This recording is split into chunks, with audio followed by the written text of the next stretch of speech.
Good evening friends, I hope आप सभी अच्छे होंगे। So you are all welcome to another video lecture of the Indian economy. आज जो हमारा टॉपिक है इंडियन इकोनॉमी में, वो हमने लिया है इन्फ्लेशन। आज जानेंगे हम इन्फ्लेशन क्या होता है, इन्फ्लेशन की कितनी टाइप्स हैं और इसके क्या क्या कॉजेज है। इन सभी चीज़ों के बारे में आज हम डिटेल में डिस्कशन करेंगे। ये वीडियो लेक्चर उन सभी एस्पायरेंट के लिए बहुत इंपॉर्टेंट होने वाली है जो किसी भी कम्पिटिटिव एग्जाम की तैयारी कर रहे हैं या अपेयर होने जा रहे हैं। So before wasting lot of time, शुरू करते हैं हम आज का टॉपिक। आज का हमारा जो टॉपिक है वो है इन्फ्लेशन। तो सबसे पहले हम जानेंगे इन्फ्लेशन क्या होता है। अगर हम इसको सिंपल वर्ड्स में समझें तो इन्फ्लेशन का मतलब होता है कि जितनी भी चीजें हैं, चाहे गुड्स हो या सर्विसेज हो, अगर उनकी प्राइस जो है वो बढ़ जाए over a period of time, उसको हम कहते हैं इन्फ्लेशन। यानी आसान वर्ड या सिंपल लैंग्वेज में हम इसको कहते हैं महंगाई। यानी जो चीजें होती हैं वो महंगी हो जाती है, यानी उनकी जो प्राइस होती है मार्केट में, उन चीजों की जो प्राइस होती है वो बढ़ जाती है, उसी को हम कहते हैं inflation. So inflation is the rise in general price level of an economy. यानी जो प्राइजेस हैं वो बढ़ जाती हैं किसमें, किसी भी देश की अर्थव्यवस्था में, यानी उसकी इकोनॉमी में। It is nothing but rise in the average price level of all goods and services in the economy. तो जितने भी गुड्स एंड सर्विसेज होती हैं किसी भी इकोनॉमी में, अगर उनकी प्राइस जो है वो बढ़ जाए over the period of time, उसको हम कहते हैं इन्फ्लेशन। तो इन्फ्लेशन को कैसे ट्रैक किया जाता है? इसको ट्रैक किया जाता है ऑन ईयर बेसिस। जैसे यहाँ पे एग्जांपल दी है 1/5/2019 से लेके 1/5/2020 तक। तो यहाँ पे इन्फ्लेशन रेट कितनी है? 2.21%। तो इन्फ्लेशन को ट्रैक किया जाता है ईयर ऑन ईयर बेसिस पे। ये तो होगी बेसिक जानकारी किसके बारे में? इन्फ्लेशन के बारे में। आगे चलते हैं हम। अगर हम बात करें अपने देश की बात करें तो इन्फ्लेशन को कैसे मेजर किया जाता है, कैसे देखा जाता है इकोनॉमी में कि कितना इन्फ्लेशन है। तो दो तरह के यहाँ मेन इंडेक्स जो है जिनको हमने डिस्कस किया। पहला आपका है सीपीआई इंडेक्स, यानी इसको हम कहते हैं कंज्यूमर प्राइस इंडेक्स। तो ये क्या करता है? ये ट्रैक करता है किसको? ये ट्रैक करता है changes in retail price of goods and service. यानी जितनी भी गुड्स एंड सर्विस है जो उनकी प्राइजेस हैं उनको ट्रैक करता है। तो ये कौन सा इंडेक्स होता है? ये होता है कंज्यूमर प्राइस इंडेक्स। यानी रिटेल प्राइस, रिटेल प्राइस कौन सी प्राइस होती है? वो प्राइस जिसपे हम चीजों को मार्केट में खरीदते हैं। यानी आप बाजार जाते हो, मार्केट जाते हो, वहां से कोई चीज आप खरीद के लाते हो, जिस प्राइस पे आपको वो मिलती है, that is the retail price. तो पहला तो ये इंडेक्स है। तो इसको कौन मॉनिटर करता है? इसको मॉनिटर करता है एनएसओ, यानी national statistical office. National statistical office इसको मॉनिटर करता है। दूसरा जो हमारा इंडेक्स होता है वो होता है WPI. WPI that is wholesale price index. ठीक है। तो ये क्या करता है? ये इन्फ्लेशन को मेजर करता है एट होलसेल लेवल। यानी होलसेल लेवल होती है वो प्राइस जो मार्केट से पहले हो। यानी रिटेल प्राइस तो वो प्राइस है कि जो चीज आपको मार्केट में मिलती है। तो होलसेल प्राइस होती है वो प्राइस जो मार्केट आने से पहले होती है, that is called the wholesale price. तो ये दो तरह के इंडेक्स हैं, एक आपका कंज्यूमर प्राइस इंडेक्स है और दूसरा आपका है होलसेल प्राइस इंडेक्स। जो ये डब्ल्यूपीआई इंडेक्स है इसको मैनेज करता है ऑफिस ऑफ इकोनॉमिक एडवाइजर। तो इन सभी इंडेक्सेस के बारे में हमने अलग से एक डिटेल्ड वीडियो बनाई हुई है, तो वहां पे हमने इनको इन डेप्थ जो है वो डिस्कस किया है। कंज्यूमर प्राइस इंडेक्स को, होलसेल प्राइस इंडेक्स को, जीडीपी डिफ्लेटर को, इन सब चीज़ों के लिए अलग से वीडियो बनाई हुई, वहां आप इसको देख सकते हो। फिलहाल के लिए तो ये दो तरह के इंडेक्स हैं, एक आपका सीपीआई इंडेक्स और दूसरा है आपका डब्ल्यूपीआई इंडेक्स, जो इंडिया में यूज होते हैं। आगे चलते हैं। देखिए अब आगे यहाँ पे टाइप्स ऑफ इन्फ्लेशन। इन्फ्लेशन हमने जाना, इन्फ्लेशन का मतलब महंगाई होता है, जब चीज़ों की कीमतें जो हैं वो बढ़ जाती हैं over the period of time. अभी कितने टाइप्स के इन्फ्लेशन होते हैं? मोस्टली हमारे पास इन्फ्लेशन जो है अलग अलग टाइप्स के होते हैं। पहला जो है उसको हम क्रीपिंग इन्फ्लेशन कहते हैं या माइल्ड भी बोलते हैं, अगर इन्फ्लेशन 2 से 3% के बीच में हो। उसके बाद होता है वॉकिंग इन्फ्लेशन, इन्फ्लेशन 3 से 10% के बीच में हो। गैलपिंग या इसको हॉपिंग इन्फ्लेशन भी कहा जाता है, अगर इन्फ्लेशन 10 से 50% के बीच में है। और लास्ट पे होता है हमारा हाइपर इन्फ्लेशन, अगर इन्फ्लेशन 50% से ज्यादा है उसको कहते हैं हम हाइपर इन्फ्लेशन। तो ये यहाँ पे एक स्केल हमने बनाई हुई है। तो अब हम इनको एक एक करके इस चीज को हम डिस्कस करते हैं। सबसे पहले बात करते हैं हम क्रीपिंग इन्फ्लेशन की। तो क्रीपिंग इन्फ्लेशन का मतलब होता है द मैनेजेबल ग्रीन जोन, यानी ये एक ऐसा इन्फ्लेशन है जिसको मैनेज किया जा सकता है। और अगर इन्फ्लेशन आपका 2 से 3% के बीच में रहता है तो उसको कहते हैं हम क्रीपिंग इन्फ्लेशन। क्रीपिंग जैसे वर्ड क्रीपिंग का मतलब होता है जैसे कोई कीड़ा होता है वो आहिस्ता आहिस्ता रेंग के चलता है, तो same is condition with this inflation, यानी ये इन्फ्लेशन बहुत कम होता है। अब इसका क्या फायदा है, ये बहुत बेनिफिशियल होता है। It is considered good for economy, ये किसी भी देश की जो इकोनॉमी होती है, अर्थव्यवस्था होती है उसके लिए अच्छा माना जाता है। It ensure producer and trader make reasonable profit.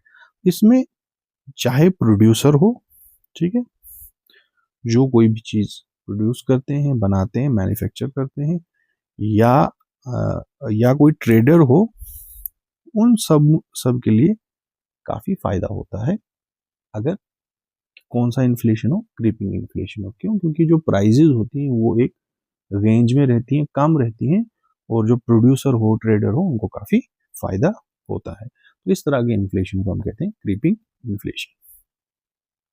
अगला जो है उसको कहते हैं हम वॉकिंग इन्फ्लेशन। वॉकिंग इन्फ्लेशन का मतलब है, इसको हम वार्निंग सिग्नल भी कहते हैं। ये होता है 3 से 10% के बीच में, ठीक है। तो यहाँ पे ये एक तरीके की वार्निंग होती है किसी भी देश की इकोनॉमी को कि इस इन्फ्लेशन को कंट्रोल किया जाए, क्योंकि अगर ये इन्फ्लेशन 10% से ज्यादा हो गया तो वो उस देश की जो इकोनॉमी होगा, उस देश की इकोनॉमी के लिए अच्छी बात नहीं होगी। तो इस तरह के इन्फ्लेशन को हम कहते हैं वॉकिंग इन्फ्लेशन। अब इसके क्या कॉन्सिक्वेंसेज होंगे? इफ नॉट चेक, अगर इसको चेक नहीं किया गया immediately, the economy risk slipping into instability, तो जो इकोनॉमी होगी उसमें क्या होगी? इनस्टेबिलिटी होगी। तो इसलिए इसको चेक करना बहुत जरूरी है। तो इस तरह के इन्फ्लेशन को हम कहते हैं वॉकिंग इन्फ्लेशन। नेक्स्ट अगला आता है, that is known as galloping inflation. तो अगर इन्फ्लेशन 10% से लेके 50% के बीच में है तो वो होता है गैलोपिंग इन्फ्लेशन, या इसको हम कहते हैं हॉपिंग और रनिंग इन्फ्लेशन। इसको रनिंग इन्फ्लेशन भी कहा जाता है या हॉपिंग। जिस तरह हम हाँपते हैं, जैसे कभी आप दौड़ते हो तो एकदम हाँपता है इंसान, तो इस तरह के इन्फ्लेशन को हम कहते हैं गैलोपिंग इन्फ्लेशन। यानी ये ऐसी कंडीशन हो जाती है किसी भी देश की इकोनॉमी की। अब इसका इम्पैक्ट क्या पड़ता है? जो गैलोपिंग इन्फ्लेशन है, सबसे पहला इम्पैक्ट पड़ता है हमारे जो सिटीजन्स होते हैं उन पे इम्पैक्ट पड़ता है। मान के चलिए कोई भी एम्प्लॉय हो, सिटीजन हो, अगर प्राइजेस बहुत बढ़ जाती हैं, ठीक है, जब प्राइजेस बढ़ेंगी तो उसके लिए क्या होगा? उनको मैनेज करना बहुत मुश्किल हो जाता है। जो कमाई होती है कम होती है, प्राइस बहुत ज़्यादा होती है, तो इसका बुरा असर पड़ता है कोई भी सिटीजन हो उसके लिए। उसके अलावा जो बिजनेस होते हैं, कोई भी जो कारोबारी लोग होते हैं, एंटरप्रेन्योरशिप वाले लोग होते हैं, तो उन पे भी बुरा असर पड़ता है क्योंकि महंगाई बहुत ज़्यादा हो जाती है। उसके अलावा ग्लोबल इम्पैक्ट भी पड़ता है इसका। तो ग्लोबल इम्पैक्ट में क्या होता है कि मान के चलिए अगर किसी भी देश में इन्फ्लेशन 10 से लेकर 50% के बीच में कंडीशन जो है वो एकदम खराब हो गई है इकोनॉमी की, तो वहाँ पे जो इन्वेस्टमेंट होगी वो भी बहुत कम होगी। कोई भी देश वहाँ पे इन्वेस्ट करना नहीं चाहेगा। तो ये इसके बुरे असर पड़ते हैं किसी भी देश की इकोनॉमी पे। ये आप कौन सा इन्फ्लेशन हो गया? गैलपिंग। उसके बाद होता है हाइपर इन्फ्लेशन। जैसे वर्ड हमारे पास यहाँ पे हाइपर है, तो हाइपर इन्फ्लेशन क्या होता है कि जहाँ पे इन्फ्लेशन जो है वो 50% से ज्यादा हो जाए। In such a case, even to buy a loaf of bread और some vegetables one need to carry money in big gunny bags. तो यहाँ पे क्या होता है कि इन्फ्लेशन 50% से ऊपर चला जाता है, यानी 50% से ऊपर, तो वो हो गया हाइपर इन्फ्लेशन। जो करेंसी होती है, जो देश की जो नेशनल करेंसी होती है, उसकी वैल्यू ऑलमोस्ट जीरो हो जाती है। तो बहुत सारी ऐसी एग्जांपल्स हैं हाइपर इन्फ्लेशन की, जैसे हंगरी की है 1946, जिम्बाब्वे की, और वेनेजुएला जो है रिसेंटली इसकी एग्जांपल दी जाती है जहाँ पे हाइपर इन्फ्लेशन हुआ। तो इसमें जो नेशनल करेंसी होती है वो ऑलमोस्ट क्या हो जाती है, जीरो हो जाती है।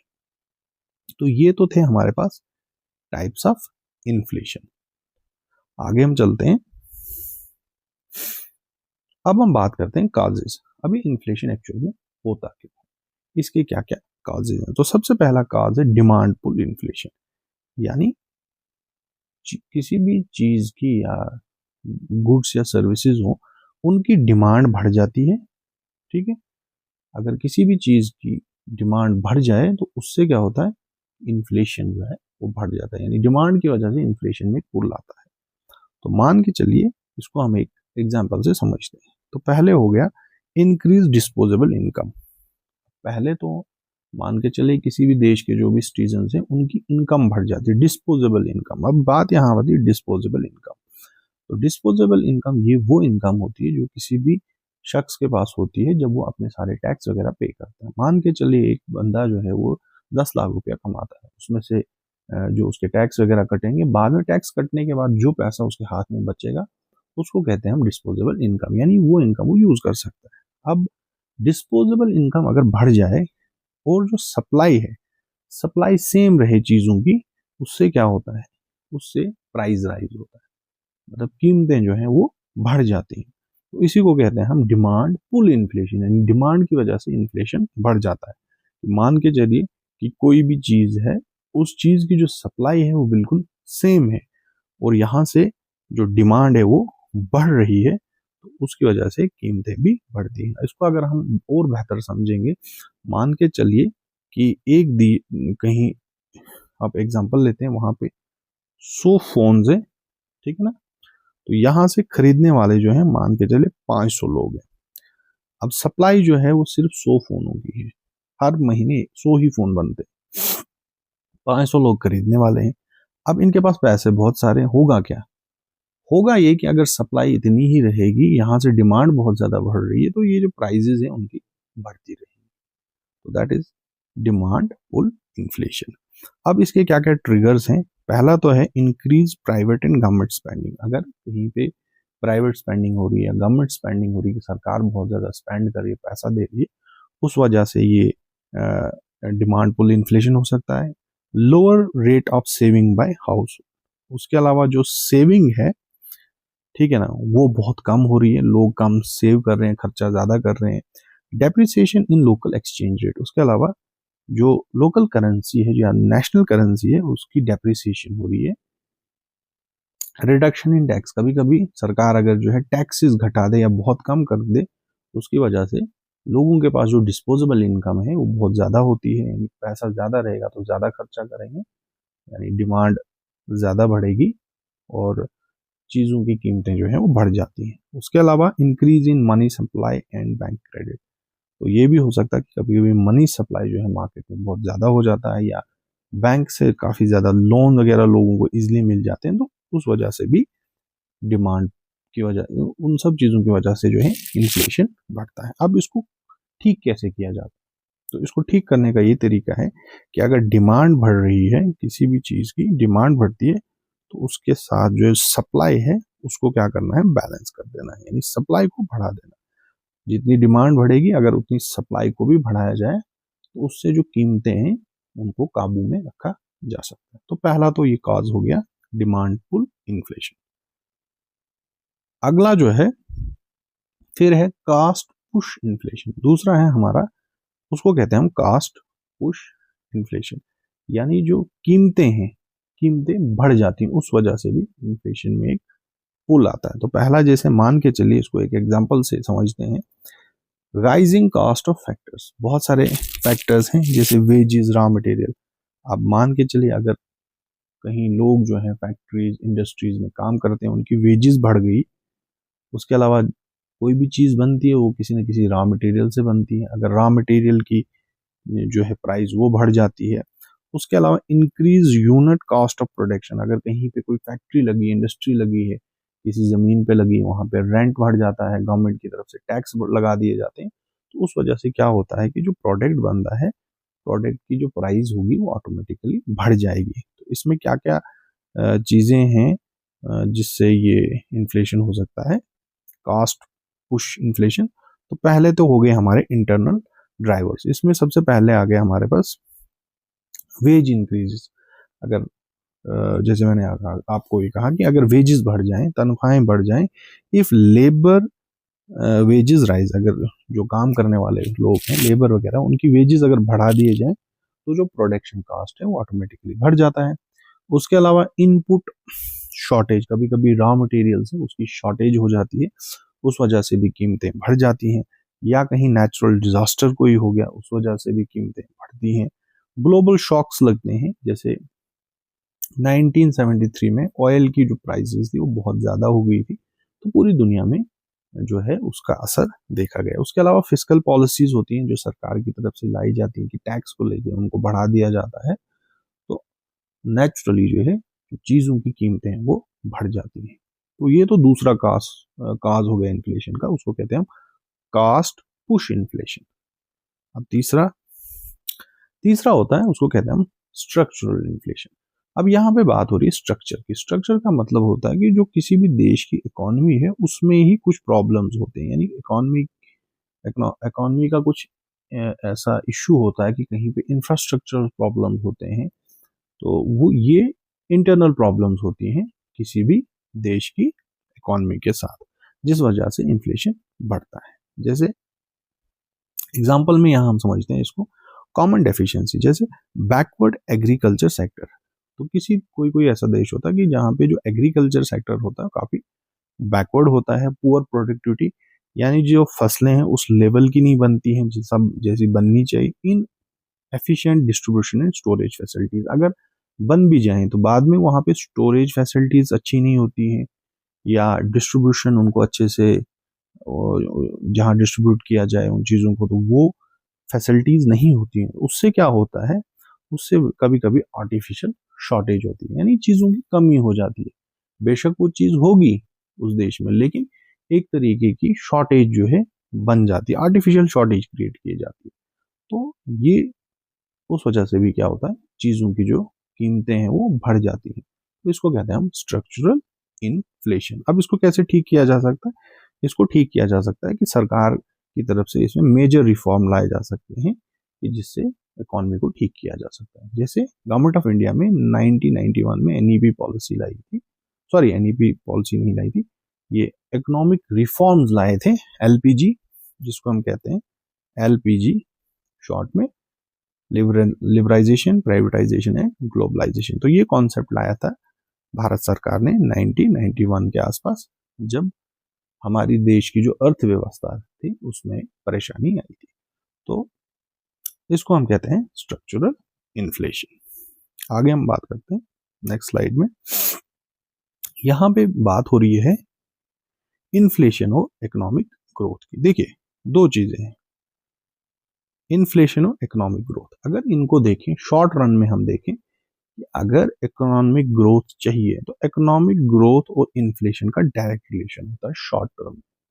मतलब जितनी ज्यादा इकोनॉमिक ग्रोथ होगी उतना ज्यादा इन्फ्लेशन भी होगा, यानी इकोनॉमिक ग्रोथ अगर बढ़ेगी तो इन्फ्लेशन भी बढ़ेगा, यानी दोनों का जो रिलेशन है वो बिल्कुल डायरेक्ट रिलेशन है। लेकिन ये है शॉर्ट रन के लिए। उसमें क्या होता है कि जब इन्फ्लेशन बढ़ता है उसको कम करने के लिए जब सरकार कोई कदम उठाती है तो ग्रोथ रेट भी कम हो जाती है। अगर हम लॉन्ग रन की बात करें तो लॉन्ग रन में प्राइस स्टेबिलिटी पे ज्यादा ध्यान दिया जाता है। तो उसमें क्या होता है, there is a direct trade off in short run. अगर हम शॉर्ट रन की बात करें तो शॉर्ट रन में क्या होता है कि इन्फ्लेशन और इकोनॉमिक ग्रोथ जो होती है उनका आपस में डायरेक्ट रिलेशन होता है। इन्फ्लेशन बढ़ेगा, इकोनॉमिक ग्रोथ जितनी ज्यादा होगी इन्फ्लेशन भी बढ़ेगा। लेकिन लॉन्ग टर्म की अगर बात करें तो वहां पे ध्यान दिया जाता है, किस पे, प्राइस स्टेबिलिटी पे ध्यान दिया जाता है, राइट। जैसे कि इंडिया में, हमारे देश में क्या होता है कि इन्फ्लेशन टारगेटिंग होती है, राइट। इन्फ्लेशन टारगेटिंग ये किसका काम है, ये है रिजर्व बैंक ऑफ इंडिया का काम है, जो इन्फ्लेशन को टारगेट करती है। और इन्फ्लेशन रेट कितना होना चाहिए, तो 4% होना चाहिए, ±2% की एक फ्लेक्सिबिलिटी दी है, यानी मैक्सिमम 6% और मिनिमम 2। आई होप कि इस वीडियो लेक्चर से आपके बहुत सारे कॉन्सेप्ट इन्फ्लेशन को लेके जो है वो क्लियर हुए होंगे।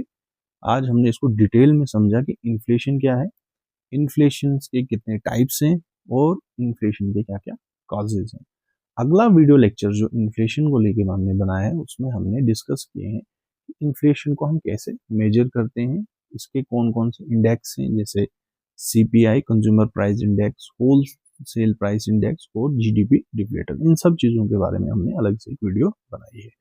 सो मिलते हैं आपके साथ अगली बार एक नए वीडियो लेक्चर में। तब तक के लिए थैंक यू।